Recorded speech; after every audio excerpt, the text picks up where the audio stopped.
Good day. This is Daniela Ellerbeck, Legal Advisor to Freedom of Religion South Africa, commonly known as 4SA. Today I want to talk to you about the Hate Speech Bill, a proposed law that the South African Parliament is considering making. Specifically, I want to highlight how the version of the bill currently in front of Parliament fails to adequately protect religious expression. Now, the bill proposes criminalising expressions it deems to be hate speech. For this crime, the bill imposes a jail sentence of up to 8 years in prison. So, what does the bill say should be seen as hate speech? In simple terms, the bill says hate speech is an expression that, one, is harmful or incites harm, with harm including wide concepts such as emotional harm or social harm, and two, promotes or propagates hatred, with hatred being undefined, against three, a group of people specifically listed in the bill. Now, the version of the bill currently being considered by Parliament does include a religious exemption clause to the crime of hate speech.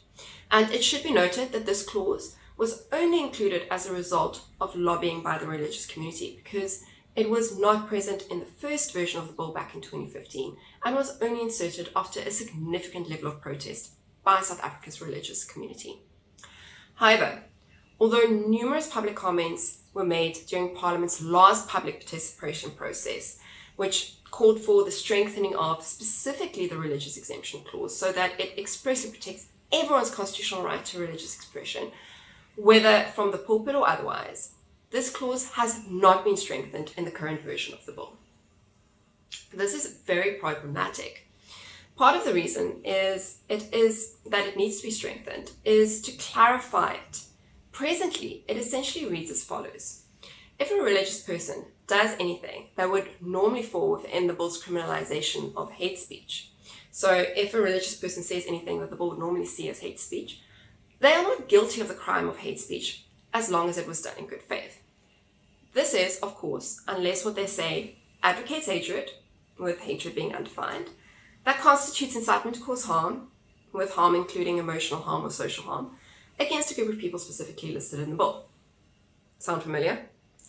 This is because it mimics the bill's definition of hate speech, an expression that is harmful or incites harm, with harm including emotional and social harm, and two, promotes or propagates hatred, with hatred being undefined, against three, a group of people specifically listed in the bill. The exemption clauses are in desperate need of strengthening and clarification if you want to protect academics, journalists, artists, and religious people from hate speech claims for speech that some may find offensive, yet is still very much constitutionally protected. The bill is currently being considered by Parliament's second house, the National Council of Provinces. Now, 4SA will continue to monitor the process and alert you as soon as public comments are open. So please do keep an eye out on our Facebook page, Freedom of Religion SA, as well as our website, www.frsa.org.za. This is Michael Swain of 4SA. Remember to like and share this video and then click on the subscribe button to make sure that you never miss our video updates on vital religious freedom issues.